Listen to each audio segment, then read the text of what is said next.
Hello అండి, అందరికీ నమస్కారం. Welcome to my channel Telugu కథలు. బ్రహ్మరాత పార్ట్ 29. చిన్న రిక్వెస్ట్ అండి, ఫస్ట్ టైం కనుక మన ఛానల్కి వచ్చినట్టయితే సబ్స్క్రైబ్ చేసుకుని లైక్ చేసి సపోర్ట్ చేయండి ఫ్రెండ్స్, ప్లీజ్. ఒకరిని మోసం చేసి బ్రతకాలి అనుకున్న నీ బ్రతుక్కి ఆ పాపమే యమపాశమై ఇప్పుడు నీ భార్య బిడ్డలని నీకు దూరం చేసి నిన్ను ఏకాకిని చేస్తుంది అని అంటుంది రాధా. నువ్వు అన్నది నిజమే రాధా. పాపం చేసేటప్పుడు తెలియలేదు, చేశాక సర్దిద్దుకోలేని పరిస్థితిలో అర్థమైంది అని సర్దిద్దుకోలేని పరిస్థితిలో ఉన్నాను అన్నాడు ఎటో చూస్తూ కళ్ళ నిండా నీళ్లతో. ఎందుకో మళ్ళీ తన భర్త తనకి తిరిగి వచ్చాడు అనిపించింది ఆ క్షణం రాధకి. ఏమండి, నాకు నా కొడుకుని చూడాలనే ఉంది అని అంటుంది రాధ. ఇప్పుడే వెళ్ళి తీసుకువస్తాను అని తలని నిమరి బయటికి వెళ్ళి నాయుడికి చెప్పి వెళ్ళిపోతాడు. కేశవ వెళ్ళాక నాయుడు రాధ దగ్గరికి వెళ్ళి ఎలా ఉంది రాధమ్మ అని అడుగుతాడు. అన్న నాయుడు, చచ్చిపోతున్నానన్న బాధ లేదన్నయ్యా, కానీ నా పిల్లలని అలా ఒంటరి వాళ్ళని అనే బాధపడుతున్నాను అని అంటుంది రాధ. అలా అనకు రాధా, నీకేం కాదు, నువ్వు అలా మాట్లాడకమ్మా. ఈ అన్నయ్యకి ప్రాణం పోతుంది. ఇప్పటికే సత్యవతి దూరమై జీవత్సంలా మిగిలాను. ఇక నువ్వు కూడా అలా అంటే ఈ అన్నయ్య తట్టుకోగలడా చెప్పు అంటాడు నాయుడు. అన్నయ్య, నేను ఒకటి అడుగుతాను, చెప్తావా అని అంటుంది రాధ. ఏంటమ్మా చెప్పు, నువ్వు ఏది అడిగినా నేను చెప్తాను అంటాడు నాయుడు. రేపు అన్ననాడు నీకు ఎలాంటి వార్తలు తెలిసినా నా బిడ్డను మాత్రం చిన్న చూపు చూడకన్నయ్యా. వాడు ఏ పాపం తెలియని పసివాడు అని అంటుంది రాధ. అలా అంటావేంటి రాధమ్మా, వాడు నా మేనల్లుడు, నా ఇంటికి కాబోయే అల్లుడు కూడా. వాడు నేను ఎందుకు చిన్న చూపు చూస్తాను రాధమ్మ అంటాడు నాయుడు. అన్నయ్య, నేను ఒక మాట తీసుకున్నాను గుర్తుందా, నా కొడుకుని ఇంటి అల్లుడిని చేసుకోవాలి అని. ఇప్పుడు అదే మాట నిన్ను వెనక్కి తీసుకోమంటున్నాను. ఎప్పటికీ రఘువరనికి రేణుకకి పెళ్లి చేయాలని ఆలోచన రానివ్వకు అంటుంది రాధ. రాధ, నువ్వు ఏమంటున్నావో నీకైనా అర్థమవుతుందా అంటాడు నాయుడు. నాకు చాలా బాగా అర్థమవుతుందన్నయ్యా. ఎందుకు ఏమిటి అని మాత్రం ఇప్పుడు నన్ను అడక్కు. ఇది నా ఆఖరి కోరిక అనుకో, ప్లీజ్ అన్నయ్య. ఇది ఒకటి నెరవేర్చు. వాడిని నీ సంరక్షణలో పెంచి ప్రయోజనం చేయాలి. వాడు నా అన్నంత వాడు కావాలి. అంతేగాని రేణుకను మాత్రం నా కొడుకుకి ఇచ్చి చేయొద్దు అని మాట తీసుకుంటుంది రాధ. వాడికి ఏం తల్లి, రాజా లాంటి వాడు, ఖచ్చితంగా ప్రయోజకుడు అవుతాడు అంటాడు నాయుడు. అన్నయ్య, నీకు నిజం చెప్తాను, దానికి కారణాలు అడగకు. చెప్పలేను అని ఒక మంచి మనిషి గురించి నిజం నాతోనే మరుగున పడిపోకూడదు, అందుకే చెప్తున్నాను అంటుంది రాధ. నిజమా? ఏంటది రాధమ్మ అని అడుగుతాడు నాయుడు. అన్నయ్య, మనం అనుకున్నట్టుగా రామ్మోహన్ బావకి ఏ పాపం తెలియదు. తను వదిన విషయంలో ఎదుర్కొన్నది నింద, నిజం కాదు. మనమే తప్పుగా అర్థం చేసుకున్నామన్నయ్య అంటుంది రాధ. నాయుడు తెల్లబోయి, ఏంటి రాధమ్మ, ఏం మాట్లాడుతున్నావు నువ్వు? నీకు ఎవరు చెప్పారు? అది మరి సత్యవతి ఎలా చనిపోయింది అని అంటాడు నాయుడు. రాధ ఆఖరి క్షణాలకు దగ్గర అవుతూ, అది నేను చెప్పలేను, కానీ నీకు ఎప్పటికైనా నిజం తెలిస్తే ఈ చెల్లిని క్షమించేయి అన్నయ్య అని అంటుంది రాధ. రాధా, నువ్వు ఏదో దాస్తున్నావు, అసలు ఏం జరిగిందో చెప్పు అంటాడు నాయుడు. రాధ వెక్కిళ్ళు పెడుతూ క్షమించు అంటూ దండం పెడుతుంటే నాయుడు ఆపి భుజాలు పట్టుకొని, నిజం చెప్పు రాధా, ఏమైంది చెప్పు అని అరుస్తున్నాడు. కానీ వెక్కిళ్ళ మధ్య తనకి మాట రావట్లేదు. ఏడుస్తూ గుమ్మం వైపు చూసేసరికి అక్కడ కేశవ రఘువరన్ ఎత్తుకొని కనిపించాడు. రఘువరన్ని చూడగానే అప్పటి వరకు ఉగ్గపట్టుకున్న ప్రాణం వదిలేస్తుంది రాధ. అమ్మ రాధమ్మ అని నాయుడు అరవగానే గుమ్మం దగ్గర ఉన్న కేశవ బిగుసుకుపోయాడు.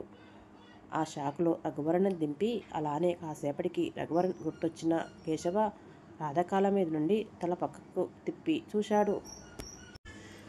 తండ్రి మేనమామ బాధ చూడగానే అర్థమైంది తన తల్లి ఇక లేదు అని. ఏడవడానికి ఏడుపు రాక అలానే బిక్కమొహంతో తలుపుకు ఆనుకొని నిలబడ్డాడు రఘువరన్. తనను చూసి ఒక చెయ్యి ఊపుతాడు దగ్గరికి రమ్మని కేశవ. నాన్న అమ్మ అంటూ ఏడుస్తూ వచ్చిన కొడుకుని ఎత్తుకొని ఏడుస్తుంటాడు కేశవ. వాడి బాధ చూడలేక కేశవ కూడా ఏడుస్తాడు. కొంతసేపటికి తేరుకున్న నాయుడు వాళ్ళని ఓదార్చి జరగవలసిన కార్యక్రమాలు జరిపించారు. అలా రోజులు గడుస్తున్నాయి. రాధా మరణం తెచ్చిన పశ్చాత్తాపంతో కుమిలిపోతున్నాడు కేశవ. తనకి తగిన శిక్ష కోసం మార్గం చూస్తున్నాడు. ఏం చెయ్యాలా అని. రాధకి జరగవలసిన కార్యక్రమాలు ఉండడం వల్ల ఆ 10 రోజులు ఆగి తన సొంత ఇంట్లో ఉండే తమ్ముడు దగ్గరికి వెళ్ళాడు కేశవ. పెళ్ళయ్యాక ఎన్నడూ ఆ ఇంటి వైపు చూడని అన్నయ్య అలా వచ్చేసరికి ఆశ్చర్యంగా చూస్తున్నాడు తమ్ముడు వీరేశం. వచ్చి చాలాసేపైనా ఏమీ మాట్లాడకుండా ఉన్న అన్నని చూస్తే ఎందుకో తేడా అనిపించింది తమ్ముడు వీరేశానికి. సంగతేంటి అని సూటిగా అడిగాడు. చాలాసేపు చూసి, చెయ్యాలి అనుకున్నప్పుడు అడగడం ఎందుకు అని వచ్చిన పని చెప్పడం మొదలుపెట్టాడు కేశవ. నేను అందరిలో చేసిన తప్పులు ఒప్పుకొని పోలీసులకు లొంగిపోదామనుకుంటున్నాను వీరేశం అని అనగానే గుండెల్లో బాంబు పడ్డట్లు అదిరిపడ్డాడు వీరేశం. కాసేపటికి తేరుకొని, ఎప్పుడొచ్చింది ఈ మార్పు అన్నయ్య నీలో అని వెటకారంగా అడిగాడు తమ్ముడు వీరేశం. మీ వదిన చావుతో అని సూటిగా చూస్తూ చెప్పాడు కేశవ. అంటే పెళ్ళాం పోయేసరికి ఇలా అయిపోయావా? ఏం మళ్ళీ పెళ్లి చేసుకుంటే పెళ్ళాం రాదా? పిల్లలు పుట్టరా? ఎందుకింత ఉన్నపలంగా ఇలాంటి నిర్ణయం తీసుకున్నావు అంటాడు వీరేశం. ఇది ఇప్పుడు కాదురా, మీ వదిన నన్ను అసహ్యంగా చూసిన మరుక్షణము నుండే మొదలయ్యింది. కానీ నేను ఒప్పుకోవడానికి సమయం పట్టింది అంతే అంటాడు కేశవ. ఆహా, మరి అప్పుడే ఒప్పుకుంటే కనీసం నీ పెళ్ళామైనా నీకు దక్కేది కదా, ఇప్పుడు ఎందుకు ఈ గోల అంటాడు వీరేశం.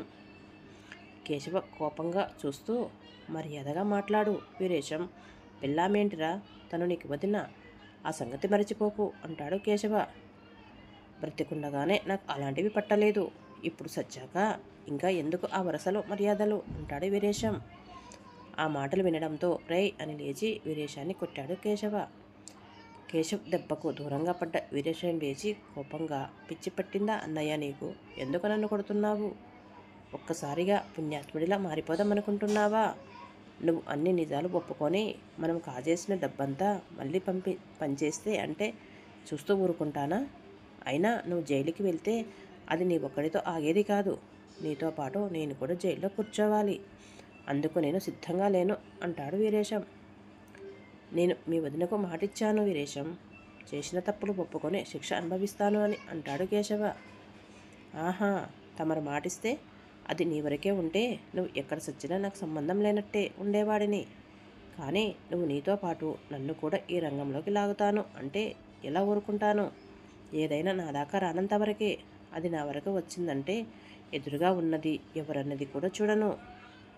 గుర్తుపెట్టుకో అన్నయ్య అంటాడు వీరేశం.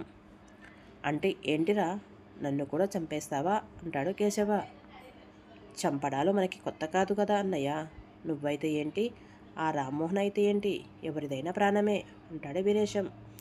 కేశవ షాక్ అయిపోయి, అవును, నీలాంటి వాడు మాటలు విని నా బుద్ధిని వదిలేసి ఆదుకున్న స్నేహితులనే చంపేసిన నాకు ఇలా కావలసిందే అంటాడు కేశవ. నా పగ కోసం నేను చెప్తే నువ్వు వినడం మారడం నీ తప్పు, దానికి నేనేం చేసేది లేదు. ఇక నీ పిచ్చి ఆలోచన కట్టిపెట్టి నీ కొడుకును చూసుకో, లేకపోతే ఇప్పుడు తల్లే లేదు, నీ పద్ధతి మార్చుకోకపోతే తండ్రి కూడా లేకుండా పోతాడు అని అంటాడు వీరేశం. ఏంటిరా బెదిరిస్తున్నావా? చంప పడేస్తా విధవా, నాకు ఎదురు మాట్లాడమే కాకుండా బెదిరింపులకు కూడా దిగుతున్నావు. రేపు వస్తాను, రెడీగా ఉండు. డబ్బు తీసుకొచ్చి సుమతి వాళ్ళకు మొత్తం ఇచ్చేయాలి. కాదని పిచ్చి వేషాలు వేస్తే నేనే నిన్ను చంపేస్తా. శిక్షలో పెద్ద తేడా కూడా ఉండదు నాకు అని గట్టిగా చెప్పి కోపంగా వెళ్ళిపోతాడు కేశవ. వెళ్తున్న కేశవ్ని చూసి చచ్చేదెవరో చంపేదెవరో రేపు చూసుకుందాం అని కోపంగా కేశవ్ని ఎలా ఆపాలా అని ఆలోచిస్తూనే ఉన్నాడు వీరేశం. ఇంటికి వచ్చిన కేశవికి నాన్న అంటూ కొడుకు తన కాళ్ళను చుట్టేయడంతో అప్పటి వరకు ఉన్న కోపాన్ని వదిలేసి నవ్వుతో ఎత్తుకొని ముద్దు చేశాడు. తన గదికి తనని తీసుకొచ్చి కూర్చోబెట్టుకొని తన జీవిత కాలానికి సరిపడా కబుర్లు చెప్పుకున్నాడు కొడుకుతో. కొడుకు నిద్రపోయాక తను చేసిన తప్పులు, తనలో మార్పు అన్నీ పూసగుచ్చినట్లు తన డైరీలో రాసి పెట్టుకున్నాడు.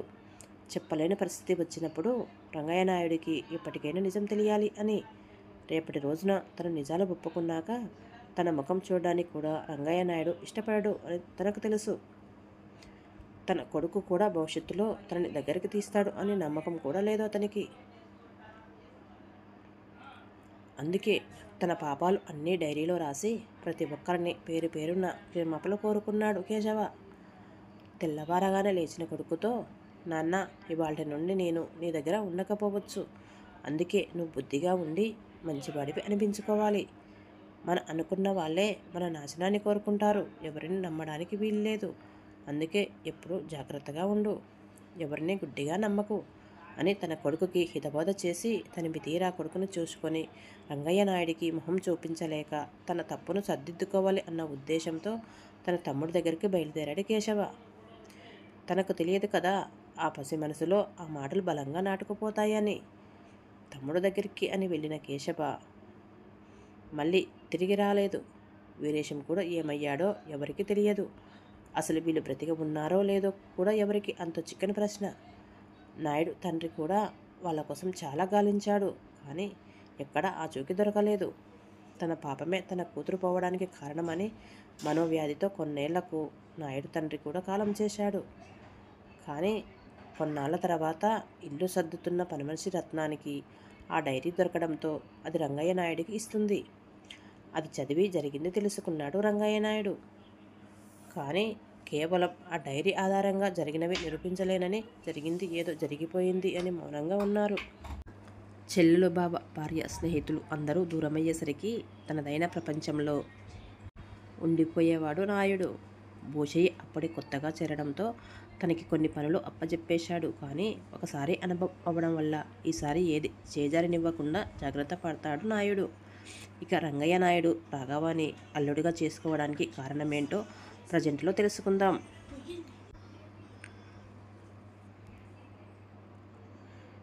ఇప్పటి వరకు జరిగిన కథ రాఘవ జైలు దగ్గర చందుకి మహేష్కి చెప్పి ఇదిలా జరిగింది అని మహేష్ వైపు చూస్తాడు రాఘవ. తన తల్లిదండ్రులను ఇంత దారుణంగా చంపేశారు అని తెలిసాక ఒక అగ్నిపర్వతమే బద్దలవుతుంది తన మనసులో. బాధగా కళ్ళు మూసుకొని అలానే ఉండిపోయాడు మహేష్. ఒక మనిషి స్వార్థం ఇన్ని అనర్థాలకు కారణమయ్యింది అని తెలిసి మనుషులను ఎలా అర్థం చేసుకోవాలో తెలియక మౌనంగా ఉంది చందు. చాలాసేపు మౌనం తర్వాత ఇవన్నీ నీకెలా తెలుసు రాఘవ అన్న మాటకి తలెత్తి చూశాడు రాఘవ మహేష్ వైపు. చెప్పరా ఇదంతా, నీకు ఎవరు చెప్పారు అని అడుగుతాడు మహేష్.